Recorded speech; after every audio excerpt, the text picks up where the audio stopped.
filtro, de forma que cuando lo tengamos ahí con el ingeniero Lucas Puig resuelto, eh, creería que el viernes 9 podría ser. Lo que vamos a tener que coordinar ahí es el tema de los horarios, porque el parcial este no sería el próximo, no va a ser desde las 12 hasta las 18, sino que van a ser superpuestos todos juntos. Entonces, para evitar que tengan problemas ustedes con la materia que sigue a teoría del circuito, porque creo que ustedes tienen clases después a las 19:30 o a las 20, entonces eso habría que coordinarlo para evitar inconvenientes por ese lado. Sí, se podría empezar un par de minutos antes, tranquilamente. No Sí, debería sí, haber sí. problema. Por eso, pero eso ya les vamos a avisar. O sea, por el momento vayan preparándose para el día 9 lo que va a ser todo cuadripolos y la primera parte de filtro que veríamos en la clase de hoy y la semana que viene, como para seguir con la política de lo dado hasta 2 semanas antes que habíamos hablado en su momento de la reglamentación de cátedra original. Fue una Esa consultita, sería. ¿va a ser con la misma modalidad del primero, más o menos? Va a tener sí, una modalidad más o menos parecida, salvo que, digamos, en la idea es que tengan que enviar algo. O sea, no solamente el cuestionario sobre Moodle, sino con alguna entrega, sobre todo por el tema en la parte cuadripolo y mucha parte teórica, entregar algo escrito. Ajá, listo, profe. No sé quién fue el que me preguntó, Bustamante, creo. Sí, sí, fui yo, profe. Bien. Sí, sí, porque veía ahí el microfonito moviéndose. Pero van a estar informados de eso, o sea, ustedes vayan estudiando hasta el 9 y ahí una semana antes les vamos a avisar bien cómo viene el mano. El tema es que ustedes deberían ir ya preparando los temas, ¿cierto? El otro tema que también tienen que ir preparando para fin de año va a ser el de los filtros activos. Lo vamos a hacer de forma virtual, con cálculo y con simulación de que está más o menos dentro de los rangos que ustedes proponen cada filtro. Eso en la próxima clase de práctica, el ingeniero Puig les va a dar las pautas para que no haya confusiones con respecto a eso. Lo que sí tienen que ir preparando el tema de la carpeta, o sea, se mantiene el reglamento de cátedra habitual, el que estaba publicado por el momento, ¿sí? O sea, presentación de carpeta individual con los ejercicios de la guía, 80% o 85% creo que decía de los ejercicios propuestos.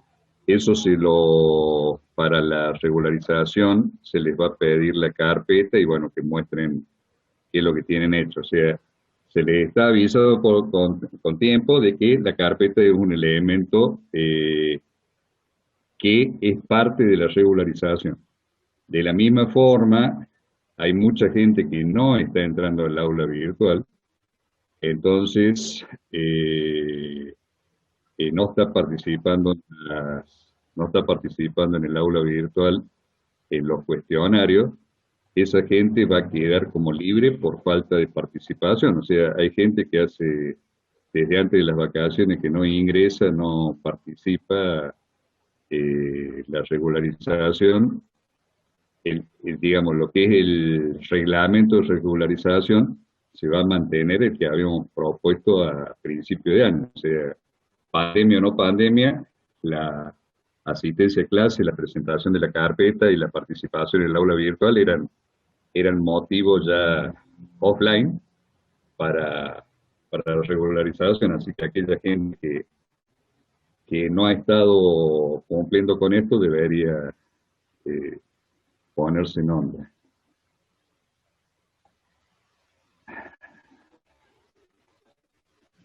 Ahí me pregunta don Mosía Condori cómo mostrarían la carpeta, ya se está haciendo en otras cátedras.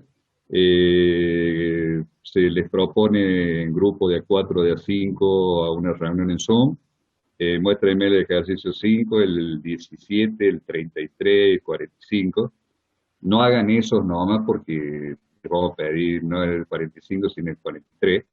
Pero digamos, esa va a ser la modalidad, mostrar la carpeta con los ejercicios propuestos en la guía de trabajos prácticos resueltos, más los ejercicios que haya dado por su cuenta el ingeniero Lucas Puig. Y lo mismo para el tema de la presentación de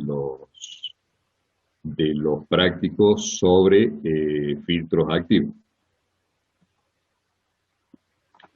Bueno, en todo caso, cuando terminemos la clase de hoy, cuando hagamos el tema de consulta sobre el tema, a los que se les haya quedado alguna pregunta o alguna inquietud que por ahí no la hemos tratado hasta ahora, la pueden hacer.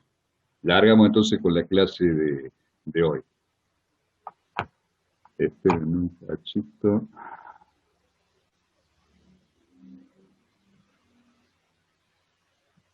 Bien. Bueno, el tema que vamos a ver tiene que ver con los filtros. Dentro de lo que son los filtros vamos a ver lo que es la definición de filtros. Es un dispositivo eléctrico o electrónico que permite pasar una determinada banda de frecuencia de una señal, mientras que atenúa todas aquellas frecuencias que están fuera de esa banda. Acá, donde dice dispositivo eléctrico o electrónico, también se le podría agregar electromecánico, ya lo vamos a ver dentro de un ratito. Antiguamente se usaban muchos filtros electromecánicos. Dentro de lo que es la clasificación, nosotros vamos a tener que los filtros pueden ser pasivos o activos, analógicos, digitales o mecánicos. Son distintas clasificaciones. De acuerdo al tipo de función de transferencia, o sea, de acuerdo a cuál es la ley que rige el funcionamiento de ese filtro. El tipo de respuesta en frecuencia y, por último, el orden del filtro. Vamos a hablar un poquito de cada uno de estos en instantes. Dentro de los filtros, de acuerdo a lo que sería el principio de funcionamiento de los filtros, tenemos en este cuadro que los filtros pueden ser pasivos, de constantes concentradas, pasivos de constantes distribuidas, activos o filtros digitales. Dentro de los pasivos tenemos los electromecánicos, esto que yo les había comentado, los piezoeléctricos y los que son LC, o sea, del tipo inductor capacitor. Constante concentrada, estamos hablando de un inductor, un capacitor, o sea, un elemento. En constante distribuida, que es la columna del lado, tendríamos los filtros de cavidades, los filtros de línea de transmisión y los filtros de guía de ondas, que ustedes algo han visto de estos temas en tercer año ahí con mi brother. Dentro de los filtros activos tenemos, estos van a ser actualmente con amplificadores operacionales, en una época eran con transistores, los LC, los RC, LC ya prácticamente no se utilizan debido al costo de los inductores, se utilizan los RC. Y los filtros digitales que ya vamos a hablar dentro de un ratito. Dentro de lo que son los filtros electromecánicos, tenemos este tipo de filtros en los cuales ciertas lengüetas vibran a la frecuencia que se quiere filtrar. O sea, trabajan por un principio mecánico en el cual los elementos, esos que ustedes están viendo ahí, que pueden ser cilindritos o lengüetas, se mueven a la frecuencia, a una determinada frecuencia. Y eso hace que ese elemento al cual uno le pone una señal de entrada deje pasar una determinada banda de señal de salida. Dentro de estos filtros, del uso de los filtros electromecánicos, se usaban muy mucho en lo que era banda lateral única. Si hay alguno de ustedes que por ahí sea radioaficionado, habrá oído hablar de estos filtros electromecánicos. En la actualidad se siguen fabricando, son caros por el tema constructivo, pero se siguen usando. Dentro de lo que son los filtros piezoeléctricos, tenemos un elemento, un resonador cerámico, que sería un material piezoeléctrico, el cual va a oscilar al aplicarle tensión a una determinada frecuencia. Eso va a hacer que se pueda, mediante elementos reactivos, inductores y capacitores, hacer una sintonización en una frecuencia deseada. Esto también se usa bastante. El principio, recuerden que es piezoeléctrico, como si fuera el de los micrófonos, salvo que acá, en lugar de presionar el material piezoeléctrico para obtener una tensión, lo que se hace es aplicarle una tensión para que vibre a una determinada frecuencia. O sea, se hace un uso que sería lo opuesto al de un micrófono o al de un pick-up de los viejos tocadiscos, los que se acuerden. Dentro de lo que son los filtros LC, todo esto que estamos hablando acá son de constantes concentradas. Los filtros LC, donde va a haber inductores y capacitores, bobinas y capacitores, los cuales van a formar circuitos resonantes a una determinada frecuencia, permitiendo que la banda pasante esté en los valores que han sido requeridos. Dentro también de los filtros LC están los llamados filtros helicoidales, que tienen la forma esta que están viendo ustedes ahí. Estos son algunas muestras.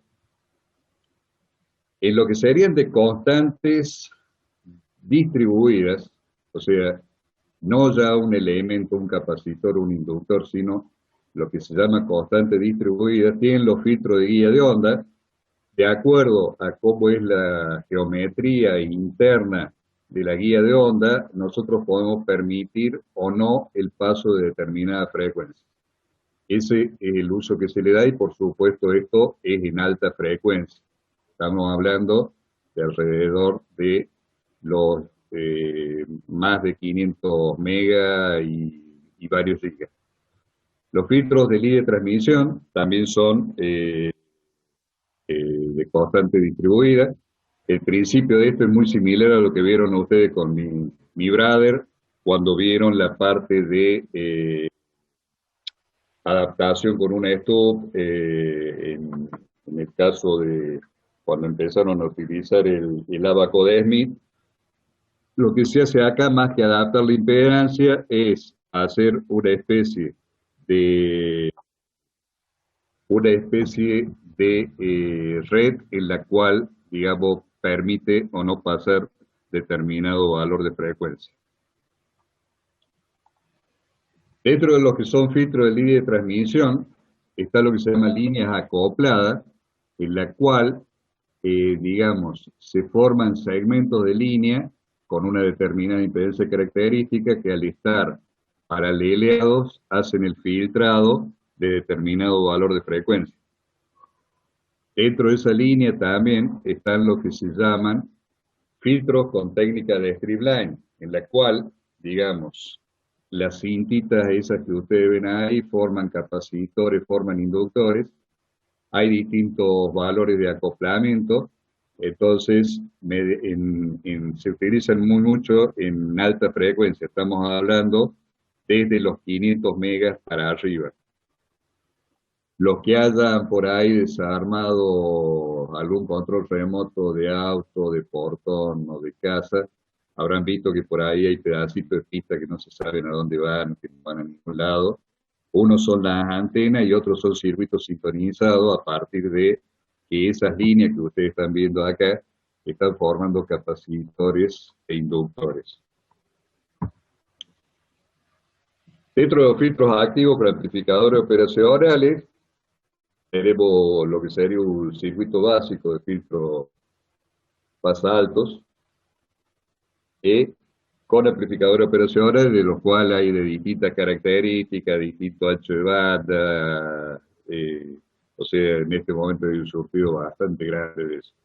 Y por supuesto la implementación puede ser hecha así, tipo multipropósito como esto, puede ser realizado con placa de circuito impreso dedicada, es decir, acá muchos de los elementos de estos están unidos por debajo con alámbritos, eh, lo cual podría ser hecho directamente con impreso dedicado. Dentro de los filtros digitales, y acá después en los filtros digitales vamos a hacer una aclaración. Dentro de los filtros digitales, ustedes tienen un elemento muestreador, el filtro verdaderamente, el filtro propiamente dicho, y un dispositivo de reconstrucción de la señal. En definitiva, lo que se está haciendo ahí es tener un conversor análogo digital, ¿sí? O sea, transforma la señal analógica en un número digital, se hace el tratamiento del muestreo de ese valor que ha obtenido el conversor análogo digital, se hace el tratamiento filtrando los elementos que se quieren filtrar de acuerdo al requerimiento y luego a partir de un conversor digital analógico se reconstruye y por supuesto acá también viene un filtro pasa abajo para evitar, perdón, pasa alto para evitar el ruiderío que genera esta conversión. Acá este tema, hubo alguno de ustedes que preguntó que por qué no dábamos filtros digitales. Los filtros digitales no los damos por una razón simple, que es que no tiene nada absolutamente que ver con lo que es teoría de circuito. O sea, tiene que ver con el tema filtro, pero la parte de filtrado digital no tiene nada que ver con lo que es la teoría de circuitos y les digo por qué. Primero porque es un tema de técnicas digitales. Eso lo van a ver ustedes el año que viene con el ingeniero Moreno en Técnicas Digitales 3. Todo lo que es tratamiento del filtro digital, ustedes algo deberían haber visto en análisis de señales y sistemas. Integrar dentro de la cátedra nuestra un tema de esto de filtros digitales es salirnos de lo que es teoría de circuito. Por otro lado, ustedes dirán por ahí, eso está en el programa. Sí, está en el programa, pero no lo damos porque no nos alcanzan los tiempos para dar bien el tema ese. Acá ustedes tienen que tener en cuenta que históricamente teoría de circuitos tenía 3 años, se daba tercero, cuarto y quinto año, cuando la carrera era de 6 años. Cuando a algún cráneo se le ocurrió dar la carrera en 5 años, se dieron 2 de teoría de circuito, en tercero y en cuarto año. Cada una de las cátedras, cuando eran 3 teorías de circuito, tenía 6 horas. En este momento tenemos 5 y 5, o sea, pasamos de 18 horas para dar el contenido de toda la teoría del circuito de electrónica en 3 años a 2 años y de 18 horas a 10 horas. Entonces, eso es un poquito el por qué no estamos dictando este tema a pesar de que está en el programa. Pero recuerden que esto ustedes lo van a ver el año que viene en Técnicas Digitales 3 con el ingeniero Moreno. Dentro de lo que es el campo de aplicación de los principales filtros, ustedes tienen esa gráfica, que está un poquito desactualizada en lo que son los filtros activos. ¿Por qué? Porque esto estaría hasta 1 megahertz, ¿sí? Los filtros activos. En la actualidad hay amplificadores operacionales que llegan hasta el orden de los gigas. O sea, esta es una gráfica de hace alrededor de 15 años y lo que ha mejorado la técnica en estos últimos años haría que esta curva llegue más o menos hasta por acá, o sea, a cubrir lo que eran los filtros LCD. Los filtros de cuarzo, o sea, los que hablamos de los resonadores está dentro de esta área. Acá ustedes también tienen en la misma curva algo que ustedes han visto el año pasado, que es el Q, o sea, el coeficiente, el factor de calidad, factor de mérito de un circuito resonante. Eh, el uso por ahí de los filtros de cuarzo o de los de constante distribuida vienen por el tema de levantar el Q en el circuito de filtrado. ¿Qué significa levantar el Q?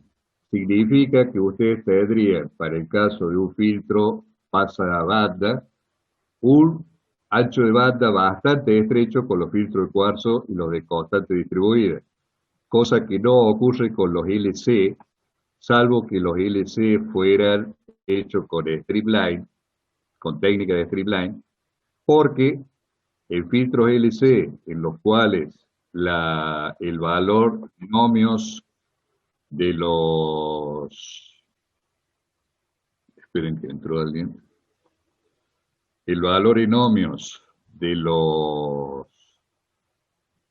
las inductancias y el valor en ohmio de pérdida de las capacidades, o sea, acuérdense que el inductor va a tener la resistencia óhmica del alambre y el capacitor va a tener la resistencia de pérdida del dieléctrico. Entonces, esa es la razón por la cual si se requiere alto Q, se usan los de cuarzo o los de constante distribuida. Constante distribuida estamos hablando de los filtros de guía de onda o los de línea de transmisión, los cuales llegan hasta el orden de varios gigas. Dentro de lo que sería la clasificación de los filtros, de acuerdo a la respuesta en frecuencia, vamos a tener los pasa bajo, pasa altos, pasa banda y elimina banda. Acá estamos viendo las curvas de respuesta. Esto sería la gráfica de Bode de los filtros, donde podemos ver en línea roja lo que es el filtro ideal y en la línea punteada azul lo que sería el filtro real. Nosotros nos podemos aproximar en cualquiera de estos cuatro filtros lo más que podamos al ideal, pero eso también hace que el costo del filtro se incremente y nunca vamos a llegar a tener un filtro ideal. O sea, nunca vamos a tener una curva de respuesta que tenga esta pulsación de corte así tan abrupto. Esta forma de verlo es desde el punto de vista de la ganancia. O sea, si ustedes se fijan acá, yo estoy poniendo la ganancia del filtro. O sea, tensión de salida dividido tensión de entrada. Si nosotros lo vemos desde el punto de vista de la atenuación del filtro, tendríamos esta gráfica. Esta gráfica es lo que se llama plantilla o ventana de aplicación del filtro, en la cual en el paso abajo, si ustedes se fijan, lo que tenemos acá es la gráfica invertida de lo que tenemos recién. O sea, mientras esto es ganancia, tensión de salida sobre tensión de entrada, acá tenemos atenuación, que es tensión de entrada dividido tensión de salida. Acá en la plantilla se plantea que debe haber una atenuación mínima en la banda pasante, una zona de transición, que se llama esta donde la curva está inclinada, y una zona que es la banda detenida o estopeada que le llaman los tipos. Acá si ustedes se fijan en las nomenclaturas, ya cuando nosotros veamos filtros de Bater o de Chebyshev, vamos a ver que el planteo se hace a partir de esta técnica de la plantilla del filtro, donde omega P es la omega pass, la P es de pass y la S es de stop. Entonces, esta es la banda pasante y esta es la banda estopeada o banda detenida. Entre las dos ocurre esta zona de transición. Cuanto más cerca está la de paso de la detenida, mayor va a ser el orden del filtro, y eso ya lo vamos a ver dentro de un ratito.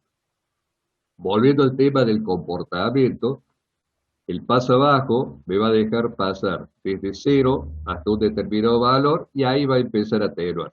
¿Cuánto va a atenuar? Va a depender del orden del filtro. En el caso del pasa alto, no va a haber atenuación en frecuencias bajas y me va a dejar pasar a partir de un determinado valor de frecuencia más alta que la que estamos hablando.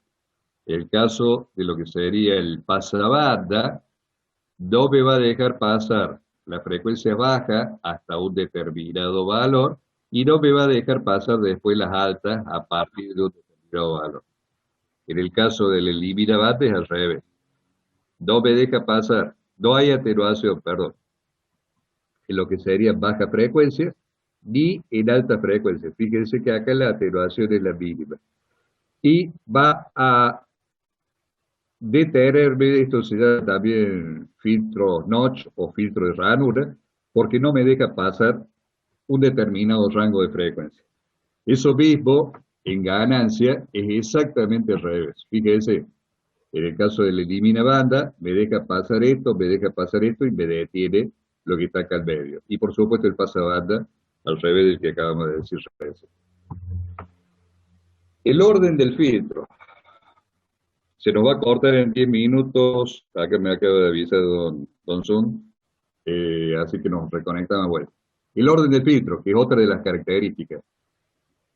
El orden, si se acuerdan de cuando vimos la parte de Bode, acá tendríamos una pendiente de menos 20 decibeles, acá tendríamos menos 40, menos 60 y, menos 80 y acá tendríamos menos 200 decibeles. Entonces, el orden del filtro va a hacer que cuanto más bajo es el orden, menos se aproxima a lo que era el filtro ideal. O sea, acá el de orden 10 es el que más se aproxima al filtro ideal, más abajo. Acá tenemos una gráfica similar en Chebyshev, donde nosotros estamos viendo que los filtros de Chebyshev con menor orden tienen mayor pendiente que lo que son los filtros de Butterworth. O sea, fíjense acá el segundo orden de Butterworth y el segundo orden de Chebyshev. Esa es una de las razones por las cuales cuando veamos filtros de Chebyshev se prefieren a los de Butterworth, debido a que con el mismo orden, cuando hablamos de orden, estamos hablando de cantidad también de elementos que va a llevar ese filtro para su implementación. Entonces, cuanto más alto es el orden, mayor es el costo del filtro. Una cosa que vemos acá entre el Butterworth y Chebyshev, esto es un adelanto para lo que vamos a ver en clases próximas, el filtro de Butterworth es el que se llama de máxima planicie. Si ustedes se fijan, hasta la pulsación de corte, esto prácticamente no tiene ruido, o sea, tiene la misma ganancia. En cambio, en el caso de los filtros de Chebyshev, y vamos a ver que en los de Cowen ocurre algo parecido, nosotros tenemos ripple acá en la banda pasante. Ese ripple, ¿qué es lo que hace? Que a determinada frecuencia la amplificación o lo que detiene el filtro sea diferente para cada valor de frecuencia, cosa que no ocurre en el Butterworth. Entonces, de acuerdo a qué es lo que queremos filtrar nosotros, tenemos que decidir, quiero usar pocos elementos, pero que toda la banda pasante sea sin ripple, debo usar un Butterworth. No me importa que haya ripple y quiero usar pocos elementos, uso un Chebyshev. Eso ya lo vamos a ver tranquilo cuando veamos el tema de filtros modernos.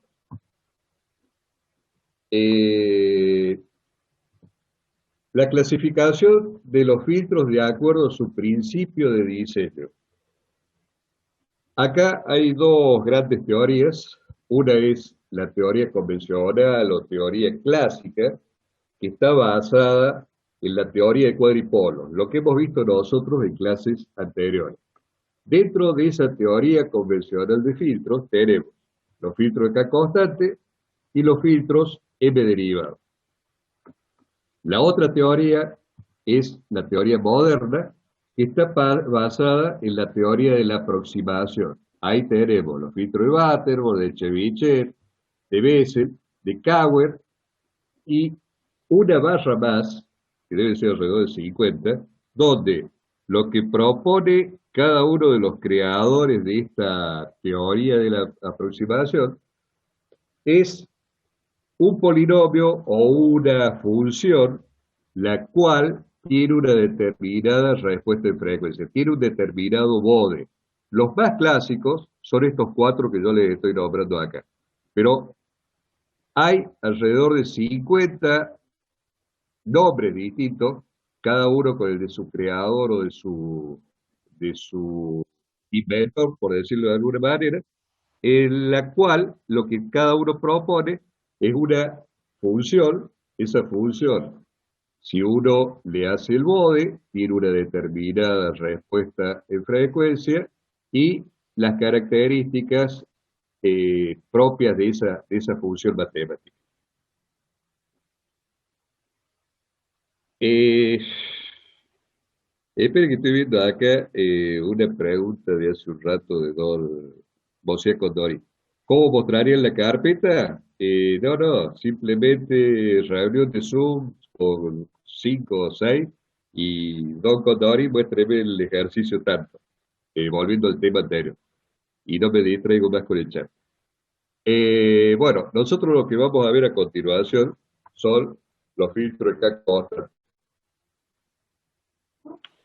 Los filtros de K constantes está basado en las redes de Sobel y Campbell. Otto Julius Sobel y George Ashley Campbell. G.A. Campbell. Esos dos señores trabajaban en los laboratorios Bell y plantearon la teoría de las redes basadas en cuadripolos simétricos. Esa teoría la desarrollaron los del laboratorio Bell en el año 1923 y se sigue usando en la actualmente. Por más que por ahí algunos dicen que está desactualizado, ya cuando escuchen un poquito más adelante van a ver por qué no está desactualizado el tema. El diseño de la sección de filtrado se basa en las impedancias y imágenes de la misma, ¿sí? La impedancia de carga del filtro debe ser puramente resistiva y constante, o sea, la carga de ese filtro, la carga y por consecuencia también la fuente van a ser puramente resistivas. Y la forma de lo general de los filtros de Sobel y de Campbell consisten en una conexión en cascada de cuadripolos o secciones del tipo L. En la siguiente filmina, nosotros vamos a la parte superior de la filmina, tenemos una serie de cuadripolos en cascada, no en serie, en cascada del tipo L. Si yo, vamos acá, ahí donde tengo el ratón, si a esta Z1 yo la divido en dos y pongo una parte dentro de esto y la otra parte acá y hago lo mismo a continuación, obtengo un cuadripolo en T con esas características. Y si a esta Z2 que tengo en el L, yo le pongo otra en paralelo, pero pongo la mitad, perdón, la pongo dos veces para que el paralelo me dé el valor de Z2, obtengo un cuadripolo del tipo pi.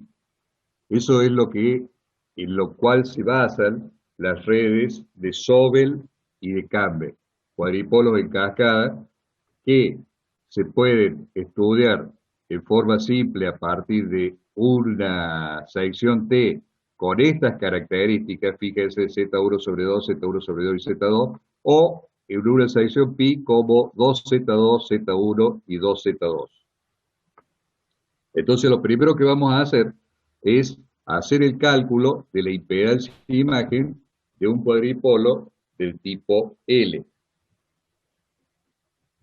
Si nosotros nos fijamos la impedancia de imagen, acá en este cuadripolo L planteado, la podemos sacar no por parámetro de transmisión, sino que la podemos sacar directamente a partir de la expresión de lo que sería la media geométrica de la impedancia de entrada en circuito abierto y en cortocircuito. Es decir, la impedancia de entrada a circuito abierto es Z1 sobre 2 más 2Z2, es esta parte, multiplicada por la de cortocircuito, que si yo cortocircuito la salida, me queda únicamente Z1 sobre 2. Lo que vamos a hacer en el siguiente paso es a Z1 sobre 2, meterlo de este paréntesis y me va a quedar esa relación. O sea, Z1 sobre 2 multiplicado por Z1 sobre 2 y el 2Z2 este multiplicado por Z1 sobre 2. Lo que vamos a hacer a continuación es, debido a que acá tengo Z1 por Z2, acá yo voy a multiplicar y dividir por Z2 de forma tal de simplificar acá los dos estos los simplifico, lo que están viendo ustedes, y tomar ese producto Z1 por Z2 que está en los dos elementos de la suma, yo los voy a poder sacar con una raíz aparte. Voy a poder hacer eso, ¿sí? Entonces, fíjense, si saco esto afuera, acá me queda 1. Si saco esto afuera, me queda Z1, 2 por 2, 4, Z2, que es lo que está armado acá en forma ordenada.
Bueno, ahí creo que están todos, a ver si me quedo así. Bueno, le decía, voy a volver para atrás un cachito.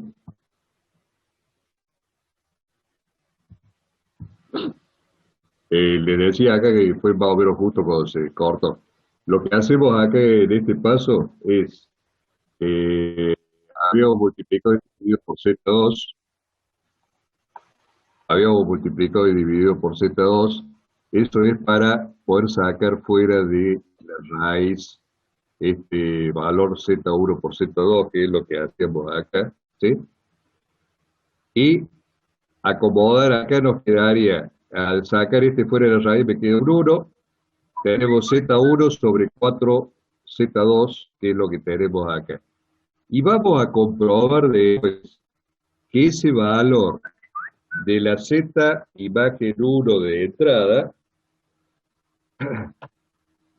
ese valor de la Z imagen 1 de entrada, va a ser igual que la impedancia característica del cuadripolo en T. Eso lo vamos a demostrar dentro de un ratito.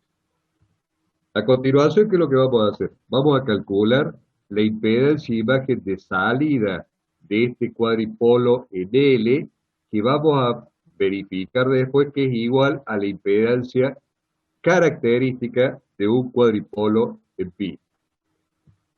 Hacemos lo mismo de antes, aplicamos el tema de la media geométrica de la impedancia de salida el circuito abierto y cortocircuito. Entonces, el circuito abierto tenemos los dos Z2 y en cortocircuito tendríamos el paralelo de 2Z2 con Z1, que es lo que está expresado acá. A partir de ahí, simplificamos los dos. A estos dos Z2 los vamos a pasar dividiendo acá abajo, ¿sí? Y me queda lo que está ahí en la pantalla. Acá vamos a poder simplificar este 2Z2 con esto y me va a quedar 1, y este 2 me va a quedar multiplicado, va a ser 4Z2 acá en el denominador. A partir de ahí ocurre eso, ¿sí? Volvamos, simplifico eso y lo meto ahí, y el valor de la z imagen 2 del cuadripolo en L es la raíz de Z1 por Z2 sobre la raíz de 1 más Z1 sobre 4Z2. Y vamos a demostrar dentro de un ratito que es igual a la impedancia característica de un cuadripolo en pi. Entonces, esto sería un resumen en el cual la imagen 1 es Z1 por Z2 por la raíz cuadrada de 1 más Z1 sobre 4Z2 y va a ser igual a la característica del T, mientras que la imagen 2 es Z1, la raíz de Z1 por Z2 dividido la raíz de 1 Z1 sobre 4Z2. Y eso va a ser la impedancia característica de un cuadripolo en pi. A partir de ahí, vamos a ver cuál es la impedancia característica de un cuadripolo en T. En un cuadripolo en T, si aplicamos en un cuadripolo en T, si aplicamos también lo de la media geométrica, va a ser igual que lo hagamos con la entrada o que lo hagamos con la salida, porque el cuadripolo en T es simétrico. Acuérdense que nosotros dijimos que el T este salía de al L partirle en dos la impedancia que está en serie. Entonces, la Z out de circuito abierto va a ser Z1 más Z2, el cortocircuito va a ser Z1 sobre 2 más la Z2 en paralelo con la Z1 sobre 2, que es lo que está acá. Acá, ¿qué es lo que vamos a hacer para... Espero que se me está quedando sin batería. ¿Qué es lo que vamos a hacer para resolver esto? Vamos a sacar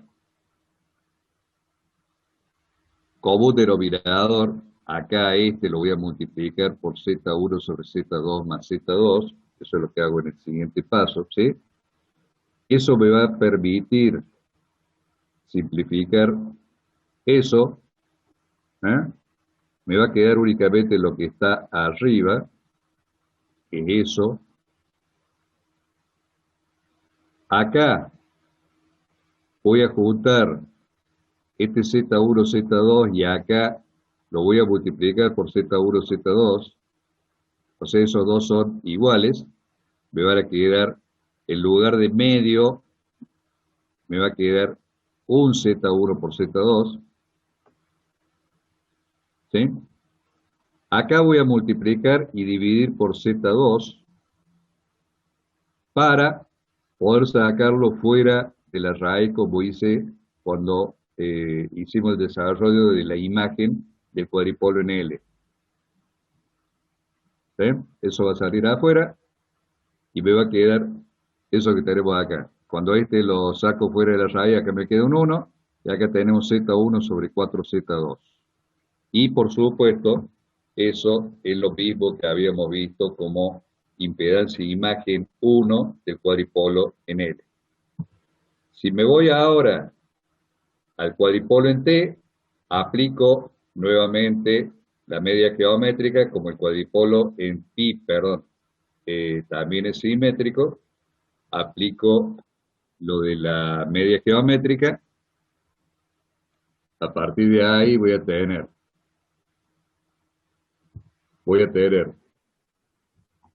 Z2 en paralelo con Z1 más Z2, es esta primera parte, multiplicada con lo que sería en cortocircuito me queda esta en paralelo con eso, o sea, los dos Z2 con la Z1, que es lo que está desarrollado acá atrás. Acá vamos a poder simplificar este término con ese término y acomodando un poquito las cosas, si a ese 2, a este 2, lo paso acá y se forma 4, ¿sí? Acá en el denominador, estos son chanchitos y estos son chanchitos, sumo 2 más 2, 4Z2. Entonces, esperen que me quede sin ratón. Entonces, los 4Z2, estos que están acá en el numerador, los voy a poder pasar abajo, se me van a simplificar con esto y me va a dar el siguiente resultado. O sea, eso lo paso dividiendo, me queda eso. Acá simplifico el 4Z2 con esto y acá me va a quedar Z1 sobre 4Z2. Es lo que se está viendo ahí en la pantalla. Y a partir de ahí obtuve la impedancia característica de un cuadripolo del tipo pi, que es igual que la impedancia imagen de salida o Z imagen 2 del cuadripolo en L. De esta forma, hemos comprobado que la impedancia imagen del cuadripolo en L es igual que la impedancia característica de un T simétrico con las características que habíamos visto. Y la impedancia de salida de un cuadripolo en L va a ser igual que la impedancia característica de un cuadripolo en pi. Si nosotros hacemos un resumen de lo que hemos dicho, vamos a tener lo que se ve en la pantalla. O sea, esta es la impedancia característica de un T, esta es la de un pi. Pero acá vamos a poder hacer para los filtros de K constante llevar un par de conceptos más. Nosotros le vamos a llamar a la raíz cuadrada de Z1 por Z2, lo vamos a llamar R0. Y este término que se nos repite tanto en el T como en el pi, en Z1 sobre 4Z2, lo vamos a llamar menos módulo de xk al cuadrado. Entonces, a partir de ahí, con esas dos simplificaciones, vamos a tener los valores con los cuales vamos a trabajar con nuestra impedancia característica de un cuadripolo en T simétrico y de un cuadripolo pi simétrico.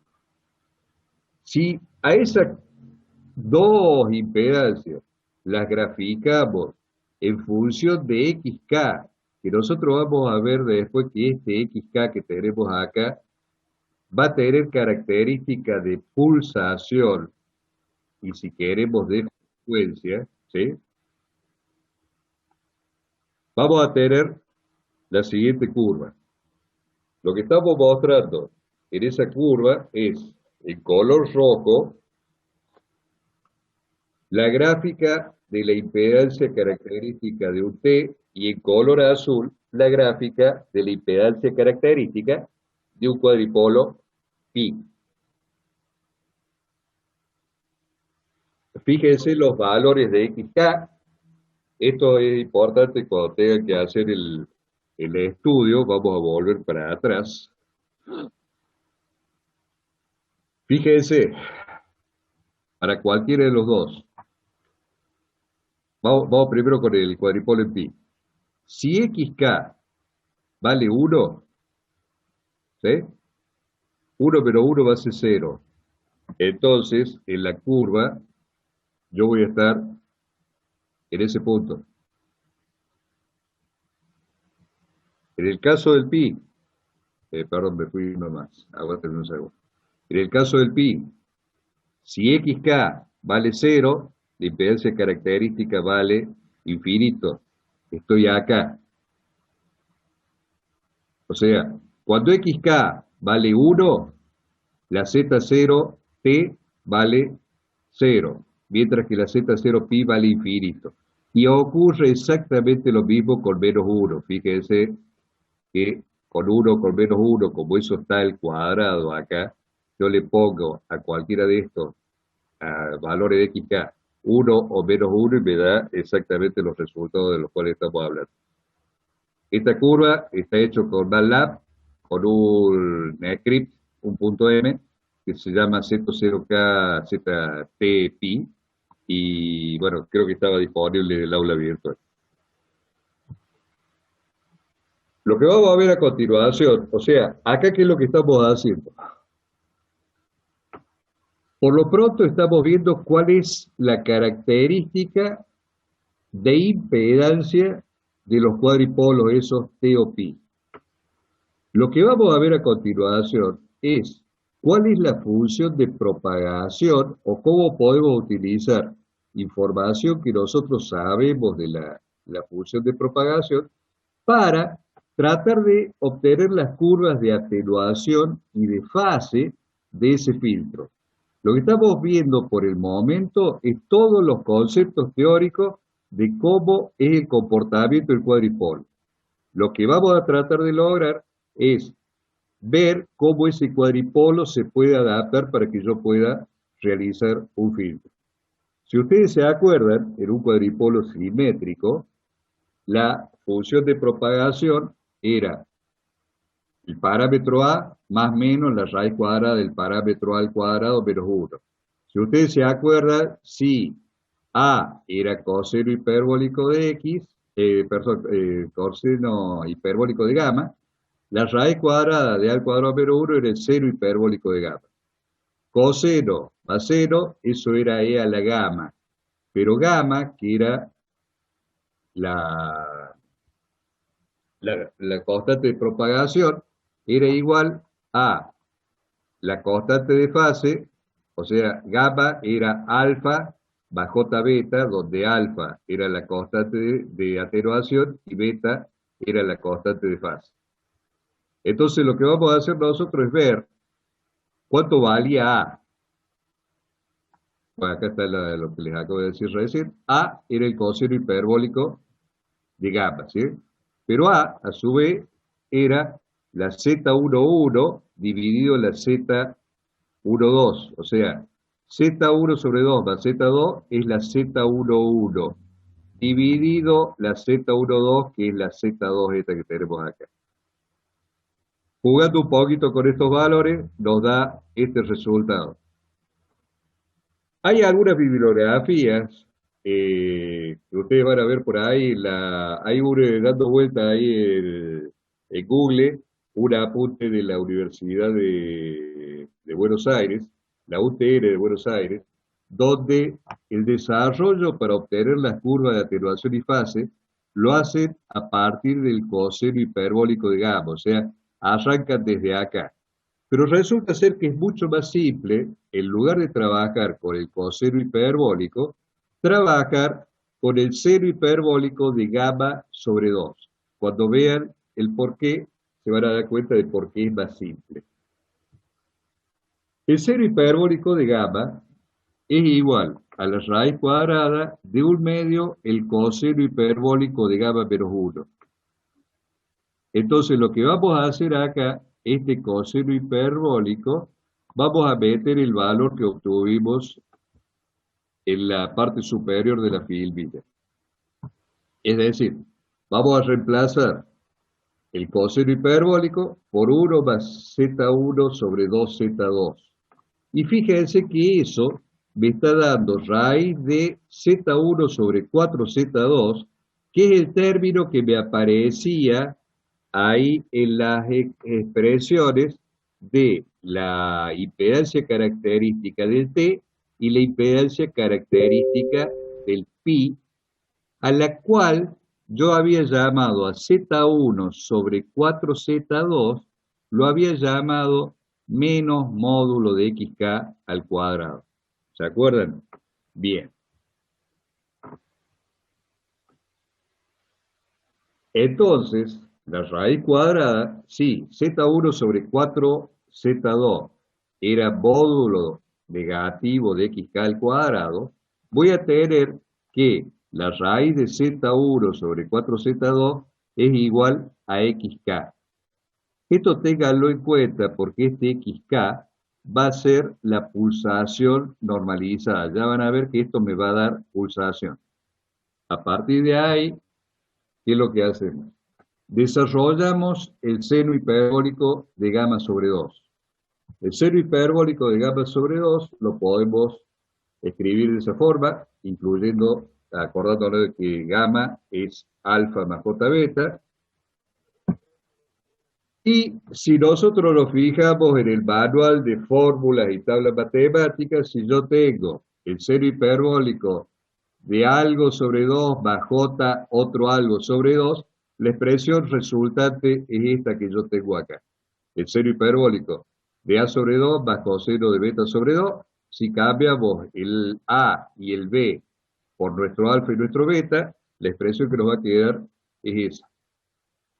Acá aparece estos dos elementos, coseno hiperbólico de j beta sobre 2 y seno hiperbólico de j beta sobre 2. Si nosotros nos fijamos nuevamente en el manual de tabla y fórmula matemática, hay una igualdad en la cual el coseno hiperbólico de j algo es igual al coseno trigonométrico de ese algo. Y el seno hiperbólico de j algo es j por el seno trigonométrico de ese algo. Si a esa x le ponemos nuestra beta, veríamos ese resultado. Bien, a partir de ahí, nosotros sabemos que el seno hiperbólico de gamma sobre 2 es igual a la raíz cuadrada de z1 sobre 4 por z2, eso lo habíamos visto en la figura anterior, y eso es igual a nuestro xk. En lo del filtro de k constante, se tiene que cumplir que el producto de la Z1K por la Z2K me tiene que dar una constante.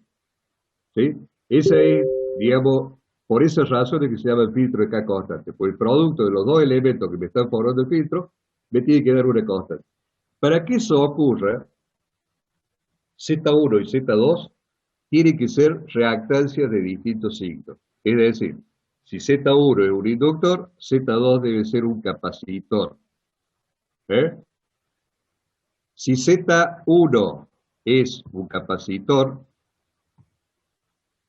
Z2 deberá ser un inductor. Si Z1 es un circuito resonante serie, Z2 deberá ser un circuito resonante paralelo. Y si Z1 es un circuito antirresonante o resonante paralelo, Z2 deberá ser un circuito resonante serie.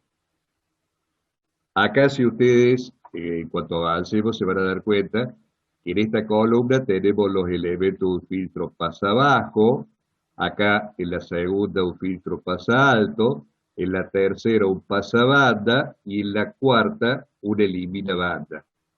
Ya cuando avancemos en el tema van a reconocer el por qué estamos diciendo esto. Volviendo a lo anterior, si se cumple que Z1 por Z2 es igual a R0, nosotros podemos despejar de esta expresión tanto Z1 como Z2, que son estas dos que están acá, una al lado de la otra. Eso me permite que yo pueda decir que Z1 sobre 4Z2K, Z1K sobre 4Z2K. Acuérdense que esto era el menos XK al cuadrado. Es igual, si reemplazo, si quiero despejar Z1K, a Z1K al cuadrado sobre 4R0 cuadrado o R0 sobre 4Z2 cuadrado. Estoy utilizando estas dos expresiones para reemplazar Z2 acá en la primera y Z1 en la segunda. Por lo tanto, si nosotros hacemos la raíz cuadrada de Z1K sobre 4Z2K, esto acuérdense que era el XK, ¿sí? Me va a dar como resultado acá, que lo que estaría haciendo nada más que el cuadro superior, sacar la raíz cuadrada, me quedaría Z1 sobre 2R0 o R0 sobre 2Z2. Saco raíz cuadrada de lo que está arriba. ¿Esto qué es lo que me está diciendo? Que la XK es imaginaria pura. ¿Por qué? Porque si esto es J omega L1, ¿sí? Acá voy a tener que esto es imaginario.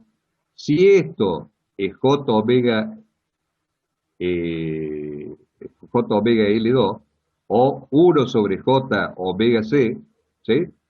Esto también es imaginario. O sea, la XK, que es esto, raíz cuadrada de Z1 sobre 4Z2K, es imaginario puro. ¿Qué ocurre al ser imaginario puro? Ocurre que en la expresión esa que habíamos sacado de lo que era el seno hiperbólico de gamma sobre 2, esta parte, la parte real, tiene que ser igual a cero. ¿Cuándo va a ser igual a cero la parte real? Eso va a ser igual a cero, ¿cuándo? El seno hiperbólico de alfa sobre 2 por el coseno de beta sobre 2 sea igual a cero y va a ocurrir solamente si alfa vale cero o si beta vale más o menos pi. Entonces, vamos al caso que sigue. Si alfa es igual a cero, el coseno de alfa vale 1. ¿Sí? Si alfa vale cero, se me anula esta parte. Acá, en esta expresión, el coseno hiperbólico de alfa va a valer 1. Entonces, en esta expresión, ¿qué va a ocurrir? Vale 1 el coseno hiperbólico de alfa sobre 2, el seno de beta sobre 2, que es lo que me queda, simplifiqué la j, el seno de beta sobre 2 va a ser igual a xk. Este 2 lo paso para el otro lado, y si despejo beta, beta va a ser igual a 2 veces el arco seno o el seno a la menos 1 de xk. Eso me estaría dando el valor de la fase. Si por otro lado, o sea, acá hemos visto qué pasa cuando alfa vale 0. Si ahora beta vale más o menos pi, para beta igual a más o menos pi, el seno de pi sobre 2 o menos pi sobre 2 es más o menos 1. ¿Sí? Acá, fíjense que el coseno de pi sobre 2 valdría 0, entonces por eso es que se me anula este término. Entonces, acá arriba, el seno de pi sobre 2 valdría 1, que es esto que tenemos acá. Simplificamos la j, el seno de pi sobre 2 vale 1, y me queda que xk es igual al coseno hiperbólico de alfa sobre 2. Paso el 2 multiplicando para allá, paso el coseno como arco coseno, y me queda esto que tenemos que acá, que alfa es igual a 2 arcos coseno, coseno a la menos 1, como más les guste, del xk. Yo puedo entonces, esta expresión de atenuación, de fase, perdón, y de atenuación, las puedo graficar de esta manera. Si ustedes se fijan en el manual de fórmulas matemáticas, esta gráfica que está en azul es el arco coseno de x. En este caso, está multiplicado por 2 y en lugar de ser x, es nuestro xk. xk, recuerden que para nosotros va a tener va a representar una pulsación, o sea, frecuencia normalizada. Lo que está en rojo acá sería el arco seno de xk, 2 veces el arco seno de xk. En el valor pi, fíjense que vale 1, es lo que utilizamos nosotros para obtener la fórmula anterior, y el valor menos pi vale menos 1. Esta curva son la de atenuación y la de fase de un filtro de K constante. Entonces, ¿qué es lo que hemos hecho hasta el presente? Hemos encontrado, a continuación vienen, esas curvas también están hechas con un script de MATLAB. Si nosotros juntamos esta curva de atenuación y fase con las curvas de la impedancia característica, ¿eh? Las dos están en función de XK. XK para nosotros, ya le dije que es pulsación. Me estaría representando cómo va a ser la atenuación, o sea, dentro de esta zona yo no tengo atenuación, quiere decir que si mi filtro se maneja dentro de esta zona, a esa frecuencia las va a dejar pasar, y cuando esté fuera de esa frecuencia, va a estar lo que se llama la banda detenida, no me va a dejar pasar la frecuencia que esté del 1 hacia la derecha y desde el menos 1 hacia la izquierda. Y dentro de esa banda pasante va a tener una variación de fase tal como la que se está mostrando acá. ¿Qué va a pasar con la impedancia característica? La impedancia característica va a variar dentro de la banda pasante. Esa es la razón por la cual nosotros después vamos a ver los filtros M derivados que van a corregir este error que tendría acá, que no es constante la impedancia del filtro en todo el rango de frecuencia. Vamos, una vez vista la teoría, vamos a ver cómo sería el diseño de un filtro pasa abajo de K constante. Los datos que nos van a dar para el filtro pasa abajo son la pulsación de corte y la impedancia característica del filtro. A continuación, lo que tenemos que hacer es seleccionar la banda pasante en la curva de los filtros K constantes. O sea, nuestra curvita para un filtro pasa abajo, vamos a usar, voy a volver dos atrás para que lo vean, de la curva de atenuación, ¿sí? Atenuación y fase, vamos a usar esta sección de acá, la sección de la derecha.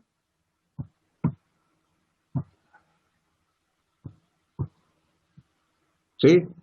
Nuestra pulsación de corte va a coincidir con la pulsación del 1 en forma normalizada.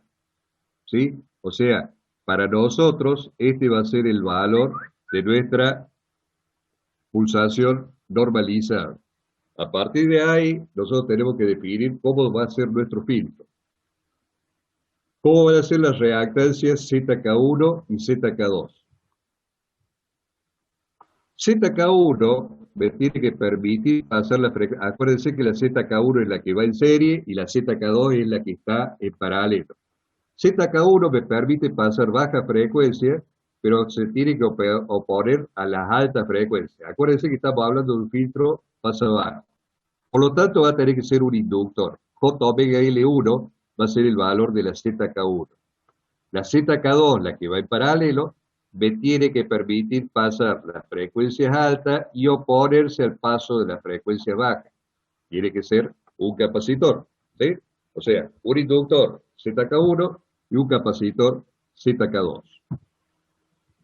A partir de ahí, vamos a hacer la comprobación. ¿Se acuerdan que el producto de los filtros de K constante, ZK1 por ZK2, tenía que valer R0 al cuadrado? Esa era la, digamos, la premisa fundamental de los filtros de K constante. Entonces, si ZK1 es un inductor y ZK2 es un capacitor, si yo hago el producto de esas dos reactancias, me da, si me van a simplificar los J omega, se me van a simplificar los J omega, y me va a quedar como resultado L1 sobre L2 igual a R0 al cuadrado, o sea, la impedancia característica al cuadrado, que acuérdense que es resistiva pura. Ahora, ¿es cierto esto? Inductancia dividido, o sea, hercio dividido faradio, ¿es obvio al cuadrado? Si ustedes se fijan, el manual de tablas del CIMELA, Sistema Métrico Latinoamericano, y buscan inductor, van a ver que los hercios son metro al cuadrado por kilogramo sobre segundo al cuadrado por amper al cuadrado, o Weber sobre amper, o voltio por segundo sobre amper, o Joule sobre Coulomb por segundo sobre Coulomb sobre segundo. En definitiva, hercio son ohm por segundo. ¿Sí? Por su parte, faradios, si hacemos toda la misma el mismo cálculo, son segundos sobre ohmios. Entonces, hercios sobre faradio son ohm al cuadrado, haciendo las simplificaciones de los segundos, y por supuesto, ohm al cuadrado es R0 al cuadrado. De esa forma, hemos demostrado que si ZK1 es un inductor y ZK2 es un capacitor, nosotros estamos cumpliendo con la regla o premisa de los filtros de K constante. Volvamos para atrás en donde estábamos nosotros. Habíamos dicho que ZK1, la raíz cuadrada de ZK1 sobre ZK2 era igual a 1, o ZK1 sobre 2 por R0 era igual a J1. Acuérdense de la curvita, el punto ese, el punto 1 que era el de la pulsación de corte. Con eso, nosotros acá podríamos despejar que Z1 es igual a J2R0. Eso. ¿Sí? Y a partir de ahí, sabiendo que Z1K es igual a J omega L1, hacer esto igual a J omega L1. Este omega es por el omega de corte. Acá paso esto dividiendo abajo, simplifico la J y me va a quedar L1, se me fueron la J, es 2R0 sobre la omega de corte, que es lo que está puesto acá. Por su parte, si me acuerdo que el producto de la ZK1 por la ZK2 era igual a R0 al cuadrado, la ZK2 va a ser R0 al cuadrado sobre la ZK1. Entonces, ZK2 sabemos que es 1 sobre, o sea, es el capacitor, 1 sobre J, la omega C2. Eso, de acuerdo a la igualdad esta que tenemos aquí en la flecha marrón, es igual a R0 sobre ZK1. Pero la ZK1 era J omega L. Si hago las simplificaciones, me queda que el capacitor, el C2, es igual a 2R0 por la omega de corte. Y ahí tendría, al hacer esas simplificaciones, el valor del capacitor. Esas dos fórmulas son las dos fórmulas de diseño a partir del dato que me dieron de la pulsación de corte y el dato que me dieron de la impedancia característica, utilizando de las curvas de atenuación y fase el lado derecho. Como comprobación, yo he obtenido acá de L1 y de C2, yo he obtenido un valor en hercio y un valor en faradios. Como comprobación, la pulsación de corte va a ser igual a 2 veces 2 dividido la raíz cuadrada de L1 por C2. O sea, 2 dividido la raíz cuadrada de estos dos valores que yo calcule. ¿De dónde sale? Pregunta de examen. ¿Por qué esa es la fórmula de comprobación del omega de corte? Si nosotros hacemos el producto de L1 por C2 por los valores obtenidos, vamos para atrás, por estos dos valores obtenidos aquí en verde, si hago el producto de esos dos elementos, ¿sí? Puedo simplificar las R0, acá me quedaría 4 y omega de corte al cuadrado, que es lo que está ahí. Si este omega de corte lo paso a la izquierda, esto lo paso dividiendo y saco la raíz cuadrada de todo, me queda la formulita esa que tienen ustedes ahí de la formulita que tienen ustedes ahí de pulsación de corte. ¿Por qué me sirve como comprobación? Porque yo he calculado L1 y C2 y tengo que tener alguna forma de verificar que ese valor es el correcto.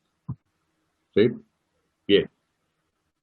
También, una vez que yo tengo los valores de mi circuito de filtro pasa abajo, yo puedo hacer la comprobación mediante MATLAB, Electronic Workbench, Microcap, PSpice, el otro simulador de National, O sea, puedo usar cualquiera de los simuladores y me tendría que dar la respuesta que estamos buscando.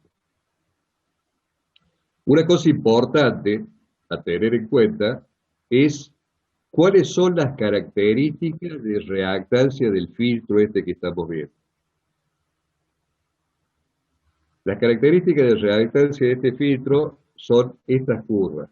Si ustedes se fijan, yo acá estoy representando Z1K, esto era J omega L1, ¿sí? Z1K es J omega L1, y 4Z2K, que es 4 veces por 1 sobre J omega C2. O sea, esta es la gráfica, la que está en rojo, de la reactancia de un inductor, y esto es 4 veces la reactancia de un capacitor. Cuando esas dos reactancias, Z1K y 4Z2K, son iguales, ¿sí? Es donde yo tengo la pulsación de corte. ¿Estamos? Si ustedes se fijan, voy a volver para atrás un cachito y ponerles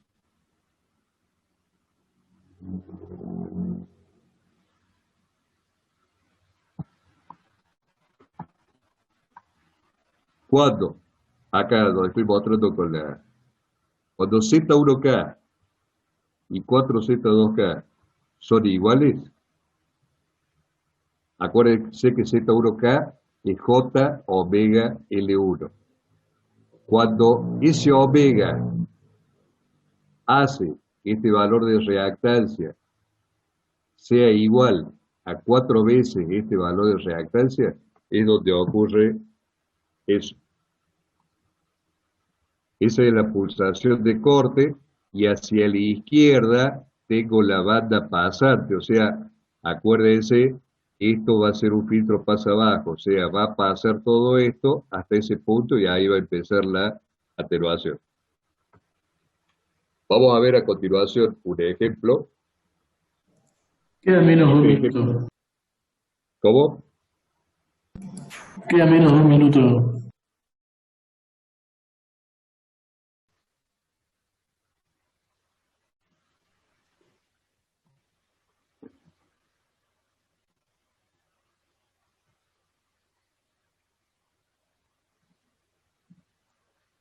Bueno, ahí estamos de vuelta adentro. Les decía, este ejemplo es distinto al ejemplo que está en el PDF ese que tienen ustedes.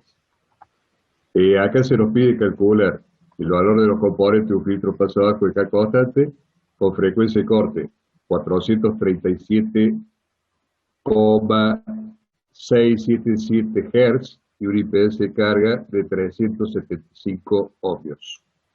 Recuerden que es muy importante eso tener en cuenta, y conceptualmente también es muy importante, que ustedes tienen que trabajar en pulsación.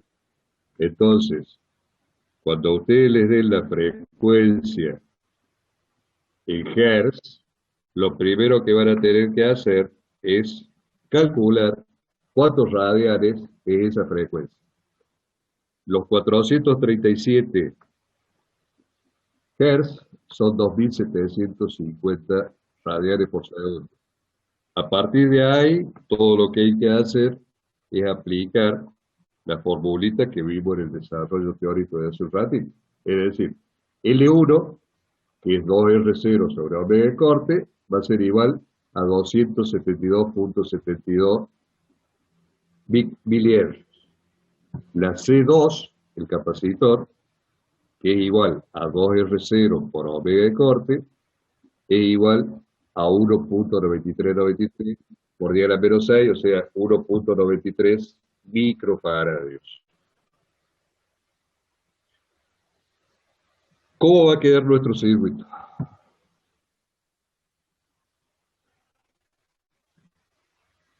Espera un cachito.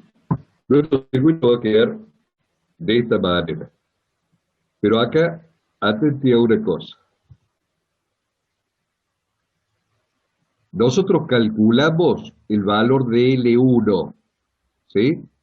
Y en el circuito tenemos que poner L1 sobre 2. Entonces, al valor calculado mediante esta expresión salió de todo el desarrollo teórico, ¿sí?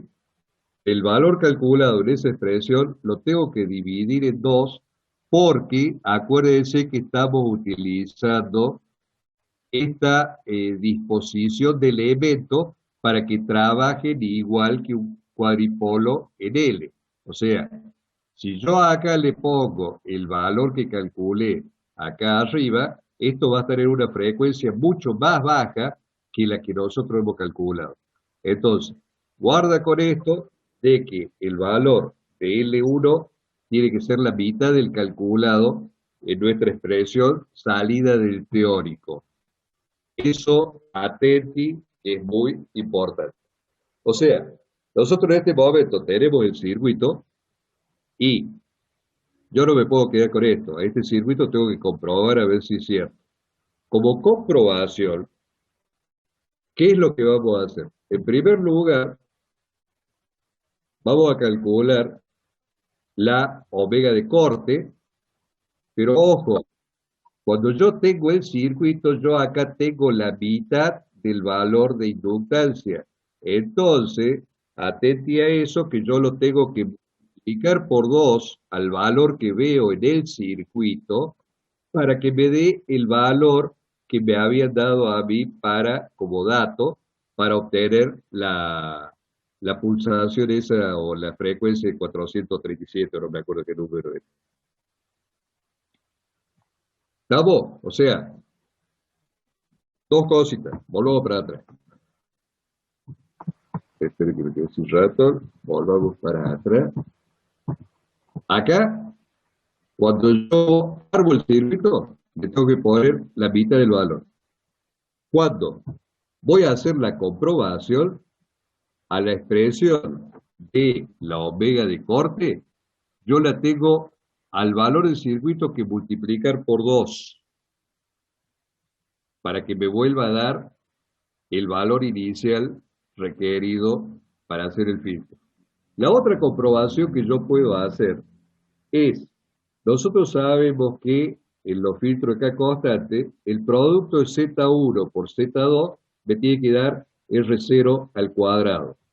Entonces, pues acá está el tema de la comprobación de la pulsación de corte. R0, ¿a qué va a ser igual? A la raíz cuadrada de L1 sobre C2. Pero ojo, el valor del circuito es L1 sobre 2, así que lo tengo que multiplicar por 2. Igual que como hice con la pulsación.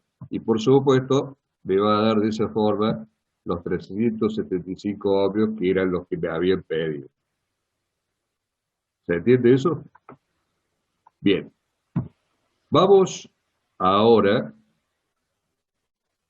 con eso vamos a terminar bastante rápido. Vamos a ver cómo se diseña un filtro pasa altos, para que tengan el pasa bajo y el pasa alto ya dado en la clase de hoy y ya puedan hacer algunos ejercicios.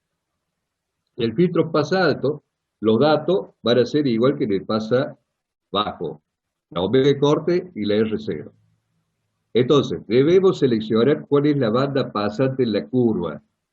Así como en el pasa bajo yo elegí el lado derecho de la curva, en el pasa altos yo voy a elegir el lado izquierdo de la curva y la omega de corte va a estar determinada por el valor este menos 1 que tengo acá. ¿Sí? O sea, mientras en el pasa bajos era 1, el valor de XK, en el pasa alto va a ser menos 1.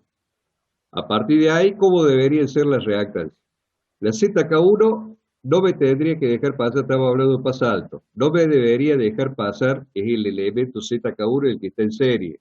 No debería dejar pasar la baja frecuencia y sí las altas. Y ZK2, que es el que está en paralelo, debería cortocircuitar las bajas frecuencias y no dejarme pasar las altas. Entonces, ZK1 va a ser un elemento que me permite pasar las altas y oponerse a las bajas, estamos hablando de un capacitor, mientras que ZK2 me permite bajar las frecuencias bajas, área de cortocircuito, acuérdense que está en paralelo, es un J omega L2. ZK1 un capacitor, ZK2, un inductor, al revés de lo que era el filtro pasabajos. A continuación del gráfico, acuérdense, vamos a volver para atrás, que acá la XK vale menos 1, ¿sí?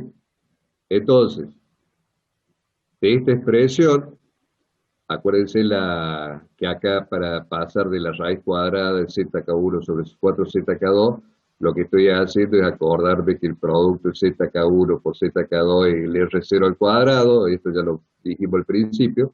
Entonces, Z1K sobre 2R0 va a ser igual a menos J1, eso lo sacamos de gráfico. Por lo tanto, si paso este 2R0 acá de este otro miembro, me queda que ZK1 es menos J2R0.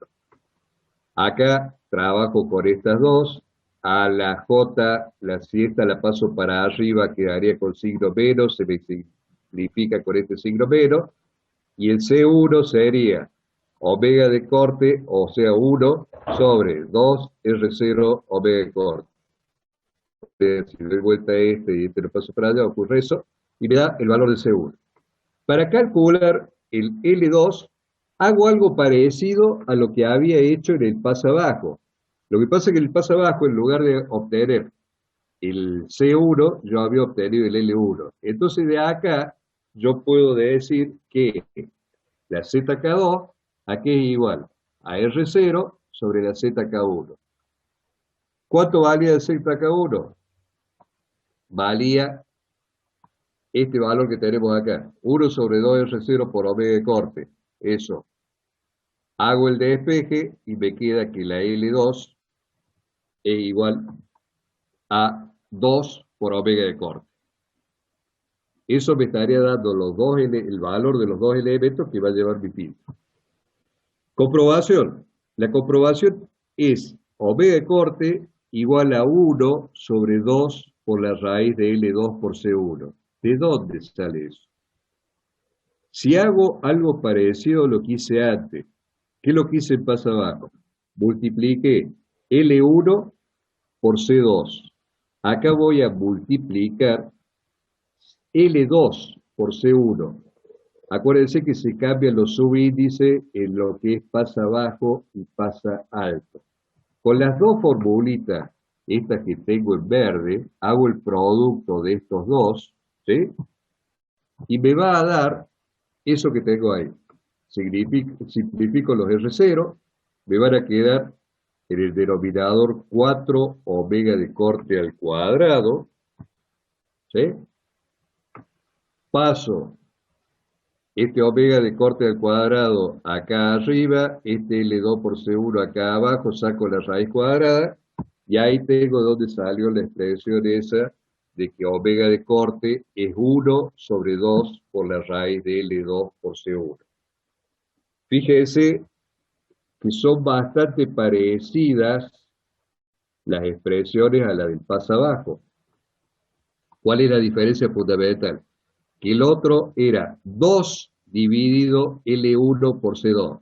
Este es un medio L2 por C1, se me cambian los subíndices. Eso de alguna manera traten de crearse su propia regla mnemotécnica. Volviendo a donde estábamos antes, estábamos ahí de donde salía el tema este de la comprobación. Con la comprobación implementamos el circuito en manera virtual o en manera real. Lo probamos con MATLAB, Electronic Workbench, Microcap 3, PSpice o cualquier otro simulador que ande dando vuelta, o si tenemos las agallas y el material disponible, armamos el inductor, buscamos los capacitores, generador, osciloscopio y vemos el tema de la respuesta. Acá también vamos a ver la curva de reactancia de estos filtros, que si ustedes se fijan, las gráficas son prácticamente iguales. ¿Sí? Las gráficas son prácticamente iguales, salvo que ahora tengo como reactancia inductiva, esta que está acá, los 4ZK2, son los 4 J omega L2, y como ZK1 tengo el capacitor. Esta es la reactancia capacitiva y esta es la reactancia inductiva multiplicada por 4. Cuando estas dos reactancias son iguales, ahí tengo la pulsación de corte. En ese caso, desde ese punto hacia la derecha, tengo lo que es la banda pasante, y hacia la izquierda tengo lo que es la banda detenida.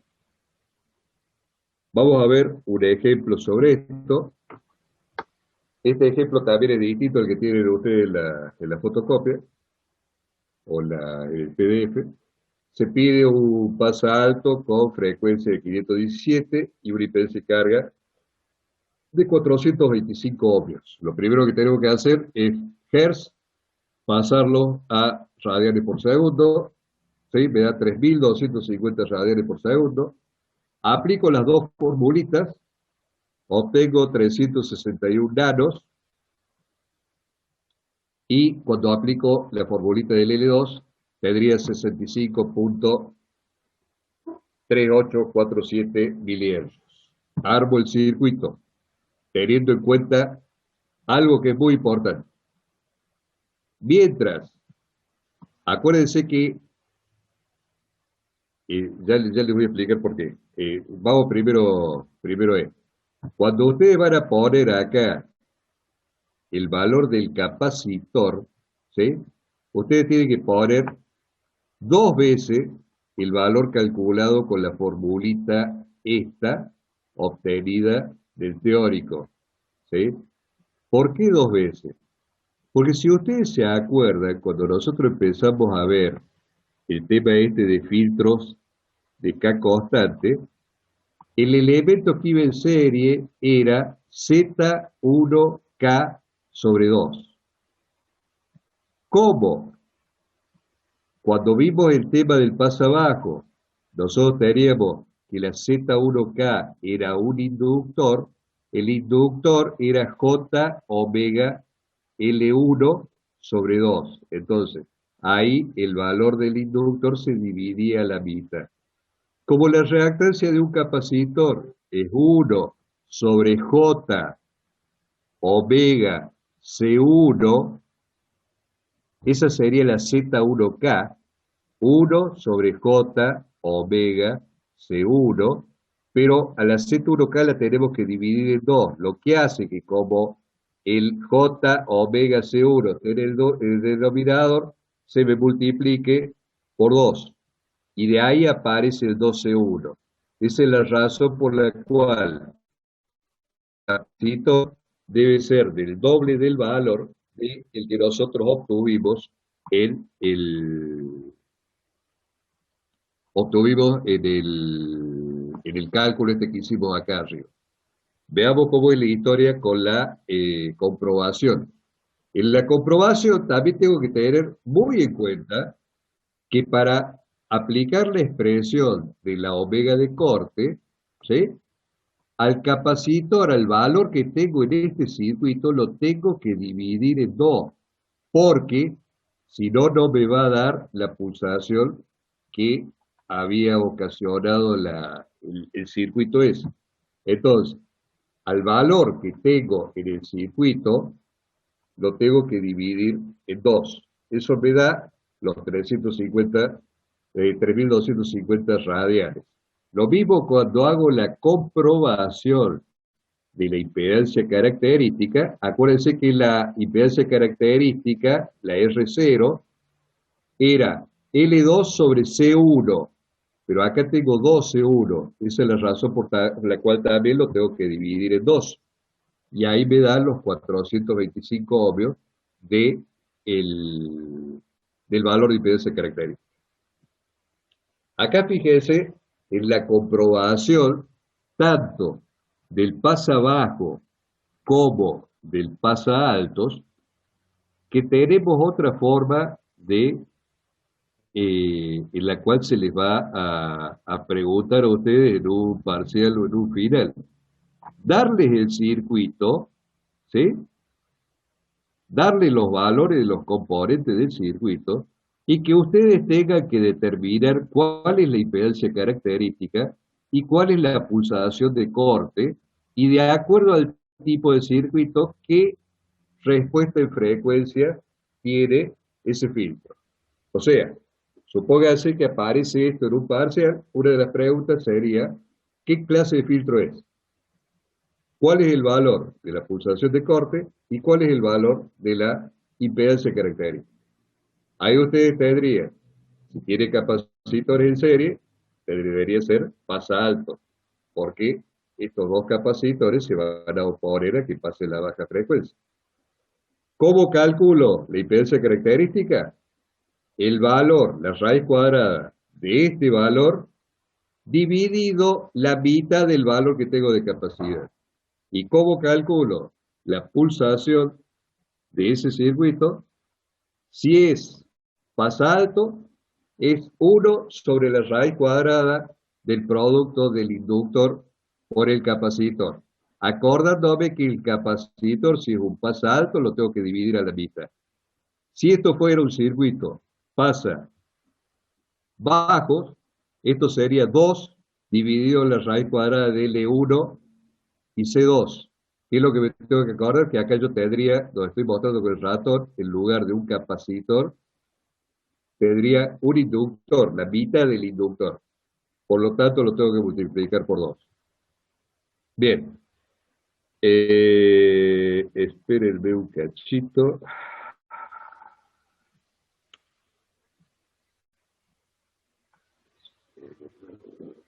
Las diapositivas. Bueno, nos quedaría por ver el pasa banda y elimina banda, que lo vamos a dejar para la próxima clase. A partir de este momento, vamos a poner el... No le puse este todavía